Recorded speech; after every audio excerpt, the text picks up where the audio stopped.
You are listening to the Backyard Philosophy Podcast, a podcast where a couple friends sit and talk around the fire after everyone else has gone to bed. Grab a drink and join us as we discuss everything from famous explorers, artificial intelligence, and what is the meaning of life.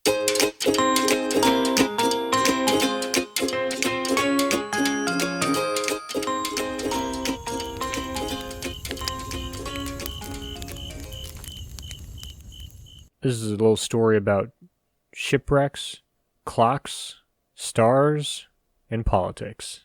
Some pretty dangerous things. We're going to talk about the longitude problem and how it got solved. Before we get into that, Mike, how are you doing? What are you drinking? I'm feeling pretty good, drinking some 9 branded bourbon, and Nick, I am already completely fascinated and I cannot wait to hear. What about you, my friend? How are you and what are you drinking? I'm doing great. I'm super excited to talk about this because I feel like this should be in the history books. I guess it is, but this should be something we learn in school. And I just got a Gatorade for myself because I got stuff to do tomorrow. So the problem is navigation. How do ships, old wooden ships, Mike, how do they know where they're going and where they're at? Stars and sun and maps, if they can find any or make any. Well, starting out, seafaring navigation for the longest time, people just sailed the coastline. And eventually we started heading west, east, depending where you live, making straight shots. When we figured out we could use the stars to figure out where we were, where our latitude was, where we were in position on the earth, just our east-west. We didn't know north-south yet. And so from there that was an increase in navigation. And that is what the sextant and stuff people use to figure out, look at the sun at the center of the day and use the stars to figure out where they're at. But we didn't know where we're at as we go up and down the globe, how far you were from the equator, because that's a little bit too hard to measure. And the easiest way to measure your longitude was with the clock. Sailors would have a clock on the ship, and they would reset it each day at noon, and it would basically be how far off is it from or they wouldn't reset it, but at noon, when the sun is at its highest point, they would see what time their clock is. And the difference between that is how far they are between noon in Greenwich, or wherever they were coming from, and that is how they would figure out how far away they are. Counting the time across the sea. Interesting. Exactly. So when you're in a different time zone, you're a certain distance away from somebody else, but they wanted to be to a more exact point. The problem is at this time, clocks were not accurate. Some of the most expensive clocks would be off by minutes every day. And not all sailors were sailing with the most expensive clocks. Some could be off by an hour a day. And so sailors predominantly used what was called dead reckoning. There's a combination of things to figure out where they were at. They used a compass, and they used a rough speedometer to try and estimate how fast they were going. And so and just knowing what direction they were going and kind of what the wind was doing, they just kind of basically guess where they were going. And let's say educated guess. And these are in the best conditions, right?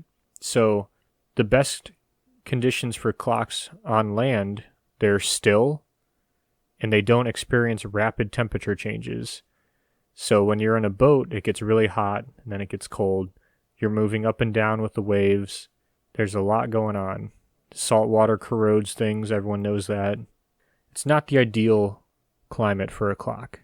In 1714, after a lot of mishaps, a English captain who was sailing back to port, and he was approaching port, he thought, and he sailed for 4 days through dense fog, wasn't able to verify his time, his position, or anything, and he thought he was about to hit port, but after the third day, one of his deckhands and an underling, not even an officer, suggested they were at the wrong place based on his calculations and that they were about to run aground. And this is a severe, almost a mutiny. This isn't something that normally happened, that somebody this far beneath the captain would make a comment on their positioning. But the man thought that the danger was so grave that if he didn't say anything now, he would surely die. He did not want to die. And because he did that, he was hung. Oh. Now I want them. The next day, the ships ran aground and killed the remaining sailors and brought the captain to shore. The captain awoke on the shore thinking that he was being saved because a young woman found him. She proceeded to stab him and take all his jewelry. Jesus Christ! What island was this? Pretty sure this was in England. Oh, the British and their knives. It never ends. So they only know because she confessed at her deathbed that she did this, because no one survived, obviously, and she had the rings, so they must check out. But every single navy at that time had lost ships, sailors, tons of riches. Literally, Spain lost a fleet of ships that the treasure was counted, or a ship that the treasure was counted in tons. Gold and silver and diamonds, tons of it. Not pounds, tons. Good old Spanish gold always seems to find the bottom of the ocean one way or the other. So they needed a problem. Well, they had a problem, so they needed a solution. Are you sure you're not drinking today, Nick? Too many puns, Mike. Killed my brain. So the British Parliament offered a reward, and they titled it the Longitude Act. And the Longitude Act was passed in 1714. And as time goes on, it would be amended because things needed to be specified and whatnot. But this was the beginning, and it offered a hierarchy of rewards. So the third place prize of £10,000, which is 1.46 million in our dollars, of someone who could determine longitude at sea with an error not greater than 1 degree of longitude, which is 60 nautical miles at the equator. I think this is important to know. If you're off 1 degree and you go 100 miles, if you're off by an inch, you're off by a mile. Like, it's that's a degree on the open sea means the world of difference. And then another 15,000 pounds if the error was not greater than 40 minutes, and 20,000 if not greater than half a degree. That's a high order. Yep, and obviously, and that's, so the grand prize would be about $3 million in our money. Everybody wanted to get that money. And there was a lot of different theories of how to do this. A lot of people took to the stars. Astronomers thought that they had this one in the bag. They were recording, if these stars are this distance from each other, then you're at this place. If they're this distance, you're at this place. Or when the moon's this far from this on this day, this is where you're at, which is a lot of work to compile all that. But that's a little bit more reasonable. You know there are some unreasonable ones out there. The two most ridiculous solutions, the first was probably the most ridiculous. A dog would be placed on the boat, and the dog, a piece of some skin from the dog would be left on the mainland. And at noon every day, the skin that was taken from the dog would be put in a solution called that. The point of the solution was that it would hurt the dog on the boat. And by dumping this piece of dog into the solution, it would supposedly hurt the dog on the boat no matter how far away in the world it was. And because they're doing it at noon, the boat would know exactly what time was noon and how far away they were from the mainland. I don't like this. They're hurting a dog, and it's also really dumb. So, yes, part of the problem is, for one, It doesn't work. That's not how this works. The other problem is the sailors couldn't determine if the dog was yelping because it was in pain or barking for some other reason.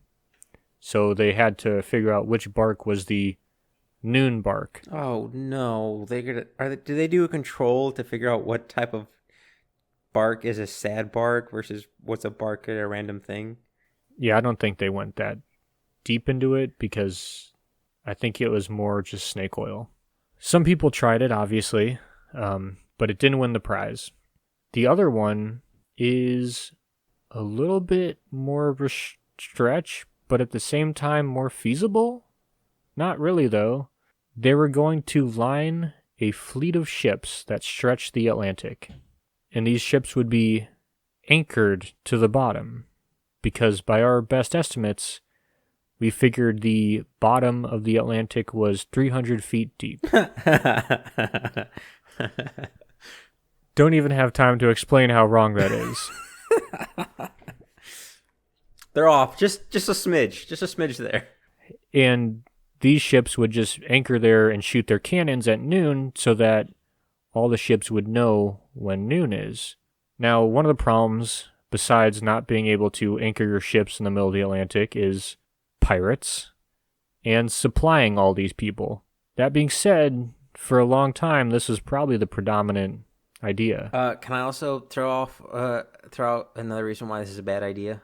Yeah. If you start firing in, say, London at noon, and you go across the entire Atlantic Ocean, and each one setting off by the previous cannon, it will not be... they'll be off by, like, hours. Because each person setting it off, that's not a...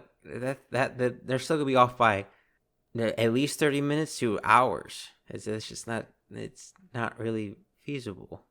Yeah, so there's a lot of reasons that one wasn't going to work. God, the amount of gunpowder being spent daily to fire that many cannons. The amount it would cost to create a fleet of ships. Why not to stretch the Atlantic? just make a land bridge? It'll be fine. Probably would have been better, I guess. I don't know. I mean, yeah, I don't know how that's going to work.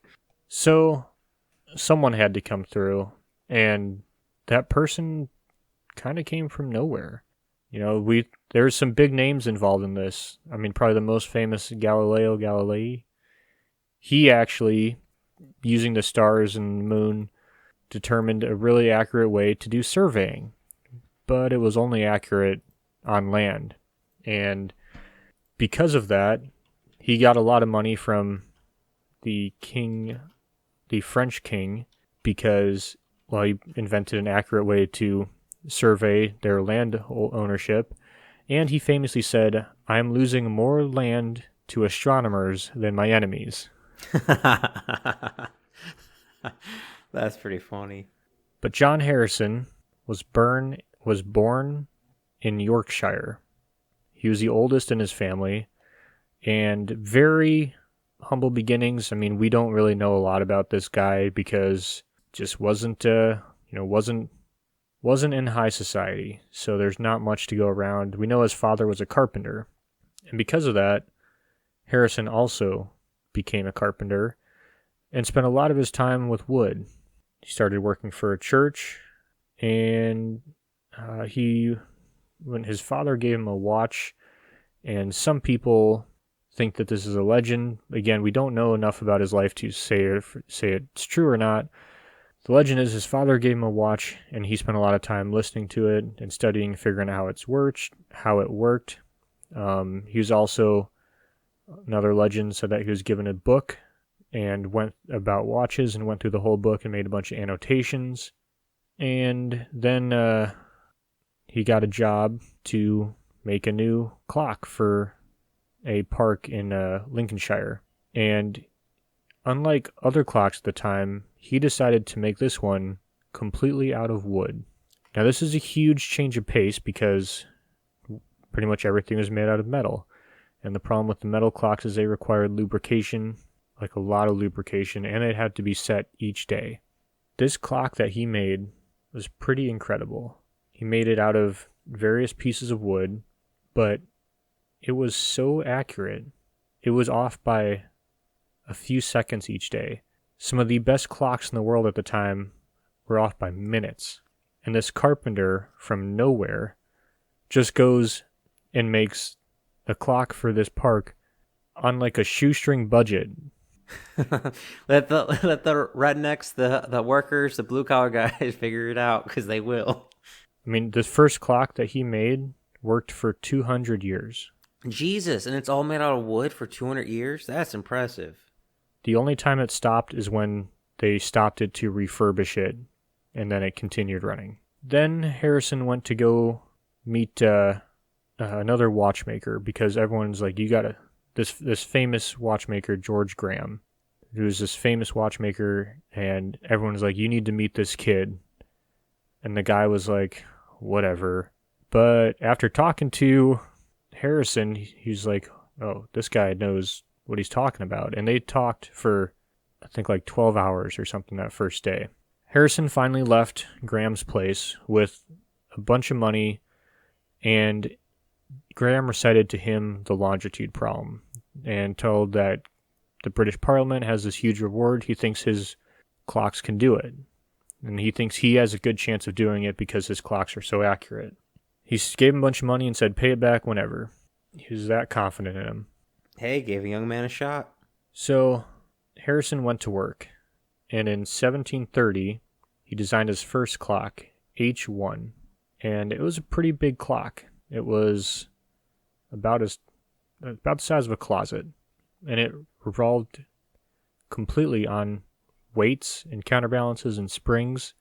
There wasn't like the large grandfather clocks of the day, because the problem with the large grandfather clocks on the open ocean is that, well, the bottom, gravity is pulling it down, but sometimes other forces are moving you left and right and all over the place, so they would lose their time pretty easily.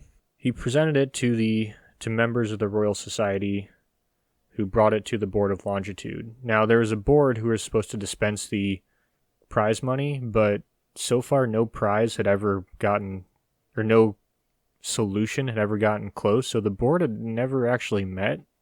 So it kind of had to go word of mouth to get to these guys.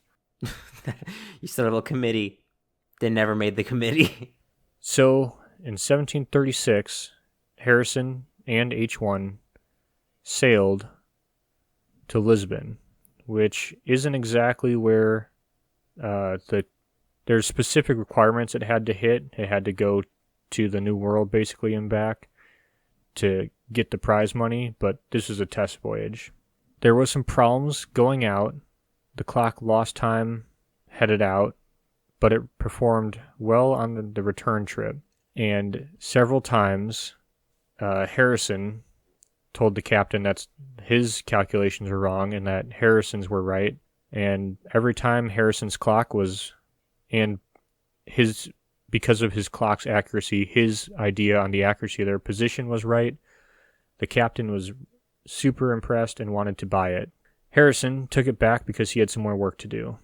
Harrison also got super seasick when he was out. Good old Carpenter out on the high seas.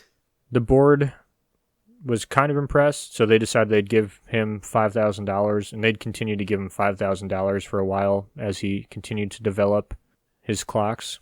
In 1737, he developed H2, and in 1741, he finally finished it. 3 years of building and testing. At that time, Britain was fighting with Spain, because it's Britain. That's what Britain does. And they didn't want to risk sending their new instrument from a carpenter that they love so much out into the open ocean in a fate worse than death, not being lost to the ocean, but being lost to the Spanish. So it didn't matter, because as he was working, he thought he had discovered a design flaw.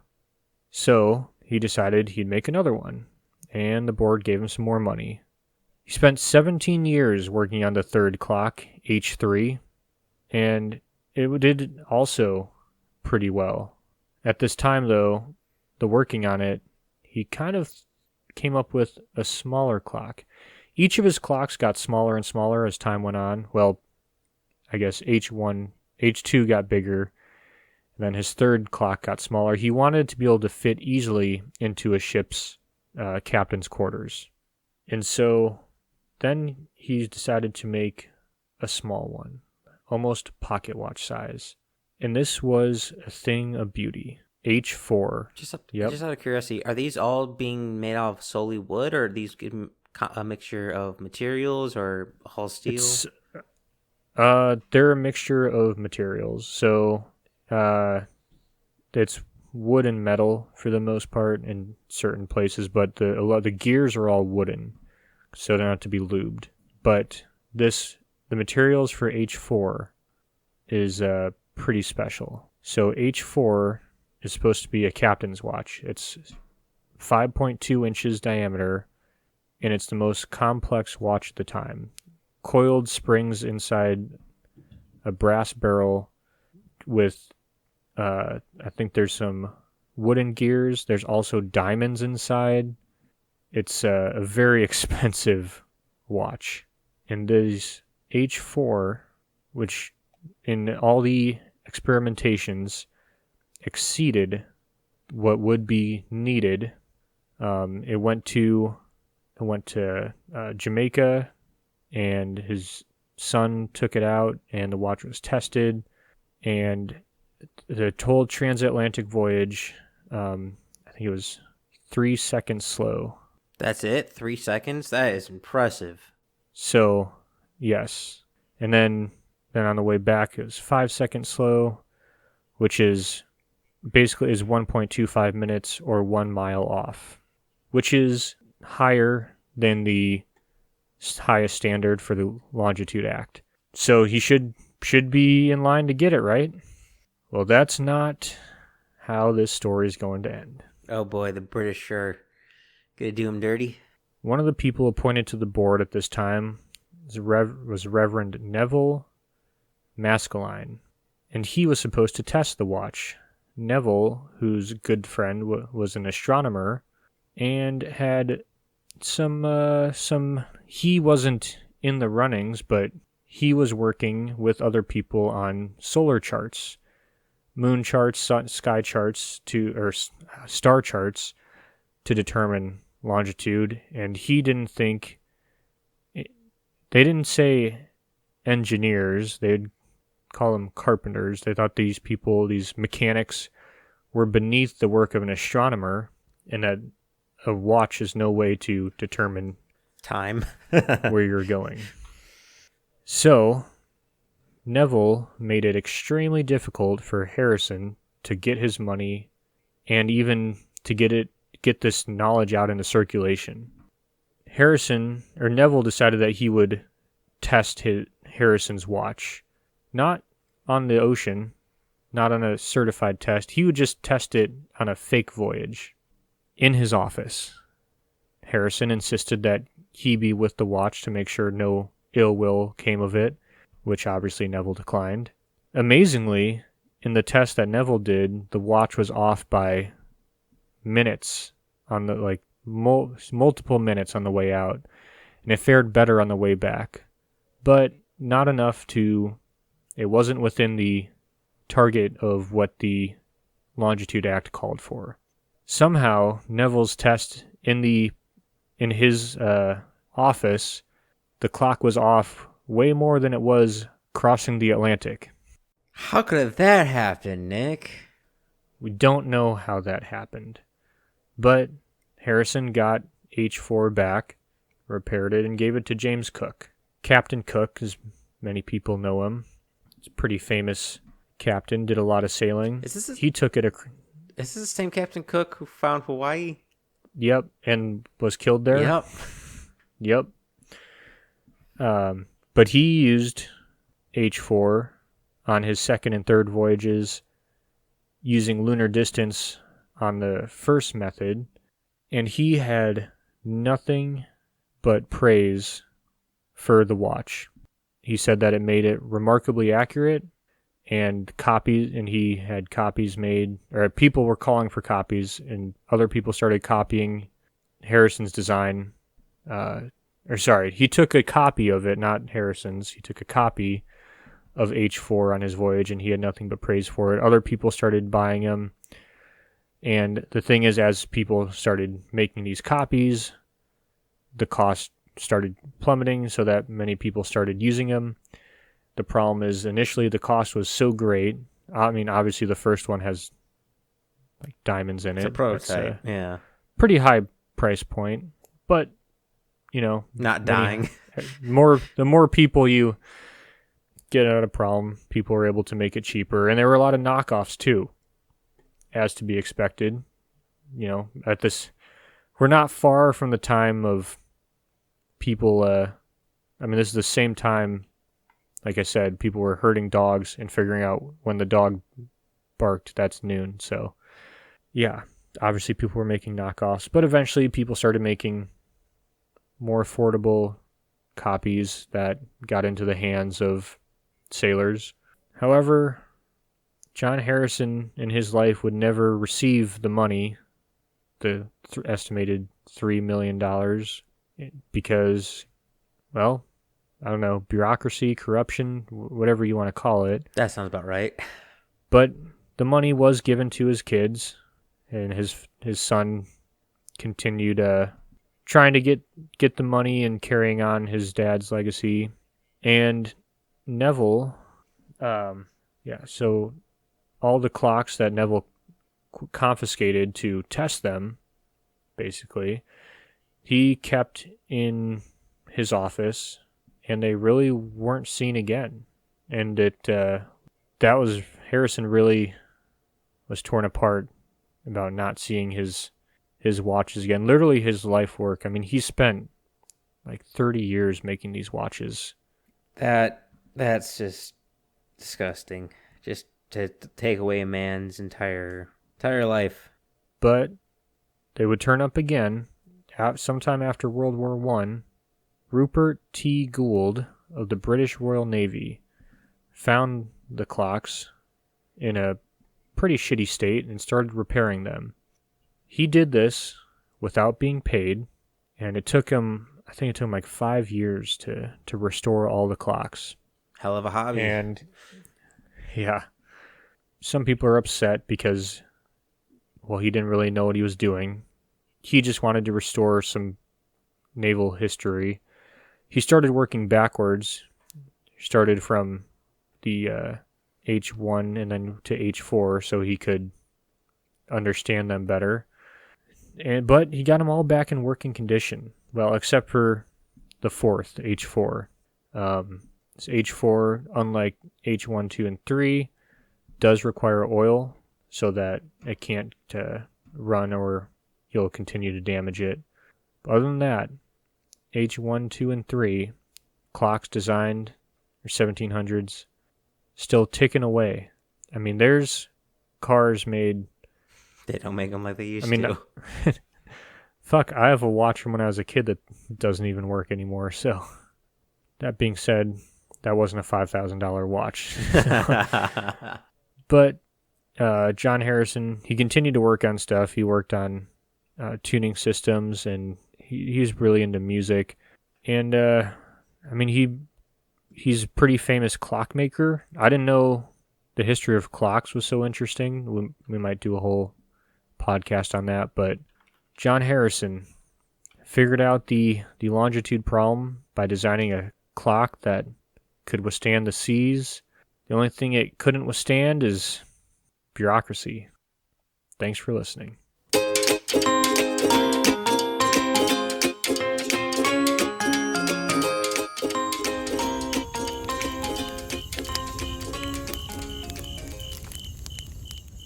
Thanks for listening to the Backyard Philosophy Podcast. We rarely finish a podcast without missing a point we wanted to bring up, so let us know what we forgot. And if you have a topic you want us to talk about, let us know at Backyard Philosophy on